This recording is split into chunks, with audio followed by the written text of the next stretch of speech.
Bonjour et bienvenue sur ES Lille TV, la première web TV lancée par une école de commerce française. Aujourd'hui, nous avons la chance de recevoir Monsieur Dinin. Vous êtes ancien diplômé de l'ES Lille et vous êtes aujourd'hui président-directeur général de Nexity. Alors bonjour Monsieur Dinin. Bonjour. Je voudrais tout d'abord vous demander est-ce que vous pouvez nous dire quelques mots sur Nexity.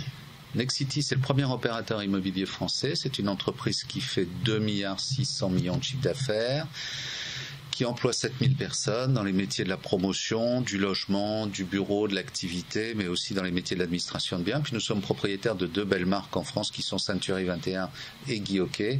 Donc on intervient sur l'ensemble du territoire. Et c'est une société qui est cotée en bourse sur le marché de Paris et qui appartient à 40% aux caisses d'épargne.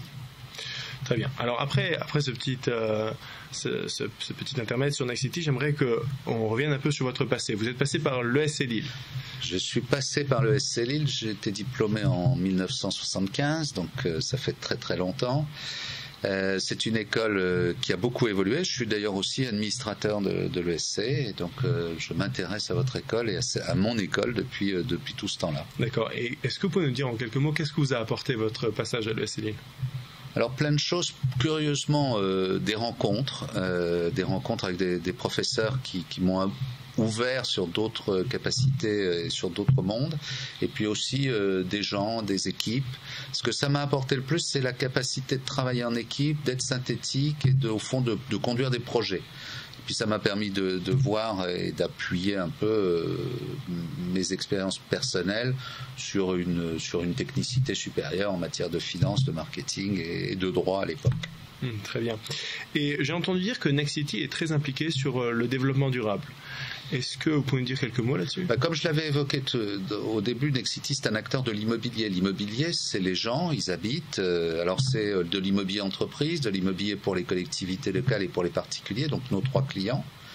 Pour ces 3 clients, ce que nous faisons, c'est d'essayer de faire la ville de demain, puisqu'en fait, on construit des logements, des bureaux, des hôtels, et on administre leurs biens. Donc au fond, on est déjà dans le développement durable. Et je pense qu'on ne peut pas réduire le développement durable uniquement à des problèmes de technique et de technologie. Le développement durable, bien sûr, c'est la haute qualité environnementale. On vient de réaliser pour la Société Générale la première tour HQE en France, qui a été livrée, qui s'appelle Granit, qui a été livrée il y a quelques semaines et dont l'architecte est Christian de Porzenparc. On est en train de faire, par exemple, une opération de logement en banlieue parisienne où pendant 15 ans, grâce aux économies d'énergie, les clients ne vont pas payer de chauffage. Donc ce sont de vrais sujets techniques. Mais plus que ça, le développement durable, c'est au fond la conception de l'habitat dans la mixité sociale, dans la capacité de faire vivre les gens ensemble et de faire qu'on soit le plus possible ouvert vers l'extérieur en respectant l'environnement. Donc le développement durable, il ne faut pas juste le réduire à un aspect, c'est l'ensemble d'un dispositif qui fait au fond que les gens peuvent vivre mieux ensemble sur une planète qui existera de mieux en mieux pour une vie durable. Alors cette planète, elle intéresse beaucoup les jeunes. Le développement durable, c'est un sujet qui intéresse beaucoup les jeunes. Mais les moins jeunes aussi. Il ne faut pas croire juste que c'est un sujet des jeunes. Et voilà. Je voulais parler des jeunes parce que en fait, je voulais savoir qu'est-ce que vous recherchez quand vous embauchez un jeune diplômé, par exemple un diplômé de l'ESCI. Qu'est-ce que vous recherchez comme compétence ? On ne recherche pas forcément une compétence quand on cherche un jeune diplômé. On suppose que sortant d'une école comme l'ESC, il a la base de formation, donc au fond, et cette base, elle est comparable à toutes celles des autres écoles, y compris les grandes écoles, qu'on ne citera pas ici, parce que c'est pas nécessaire. Mais ce qui fait la différence entre un individu dans une embauche de cette nature, surtout en premier boulot, c'est la personnalité. Donc en fait, c'est la capacité que montrera la personne que nous aurons en face de nous, d'ouverture, d'adaptabilité, de sens de la relation sociale, d'une dimension assez stratégique de la personne. Et donc c'est vraiment sur ce que l'on juge quand on embauche quelqu'un. Et quand je regarde sur la longue période, puisque moi ça fait maintenant depuis 1975, j'ose pas compter, 34 ans que je travaille, et bien sur les 34 dernières années, je me suis retrouvé au fond avec les collaborateurs qui sont les miens aujourd'hui, les membres de mon comité exécutif. J'étais en réunion tout à l'heure avec eux. Mais ce sont des gens qui ont des formations totalement différentes. Certains sortent d'écoles de commerce comme l'ESC, d'autres sortent de grandes écoles techniques comme Polytechnique où on fait l'ENA. Ce qui fait la différence, c'est pas le diplôme, c'est la personne. Alors le diplôme permet de savoir qu'on a une base. Ça, c'est important. Avec le SC Lille, la base est bonne. Je connais bien le cursus. Pour être administrateur, comme je l'évoquais, je vois bien comment sont formés et quel est le modèle de formation que vous avez. Après, ce qui va faire la différence, c'est la capacité d'ouverture aux autres, c'est la capacité de travailler en équipe. C'est fondamental, le travail en équipe. Les vraies difficultés qu'on a dans un groupe comme le mien, ce sont des relations interpersonnelles.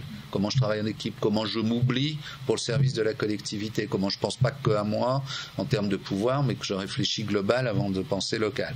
Et donc c'est cette capacité, c'est ça qui fait la différence. Et la capacité managériale, la réussite professionnelle, sauf si on est trader, mais je crois que c'est plus trop la mode ces temps-ci, eh bien c'est au fond d'être capable de travailler dans une équipe, de fédérer cette équipe, et le leadership, c'est quelque chose d'immatériel. Avoir une formation permet d'oublier le fait qu'on n'a pas toutes les compétences, parce qu'on les a pas toutes quand on débute, et puis on peut approfondir telle ou telle compétence. Et puis le reste, c'est cette capacité à être en lien avec les autres qui fait la différence. Si je comprends bien, c'est au-delà des compétences, c'est surtout l'individu. C'est d'abord et avant tout peut-être l'individu. Ça n'est que l'individu et sa réelle capacité à être ouvert sur les autres et sur son environnement. On n'est pas très loin du développement durable, au fond, c'est la même chose. Et maintenant, pour revenir à l'actualité un peu. Donc, je sais que Nexity est donc un des acteurs primordiaux, sinon l'acteur premier sur l'immobilier. Est-ce que vous pouvez nous parler de la crise un peu? Qu'est-ce que vous pensez de la crise? La crise, d'abord, elle est multiforme, elle est mondiale.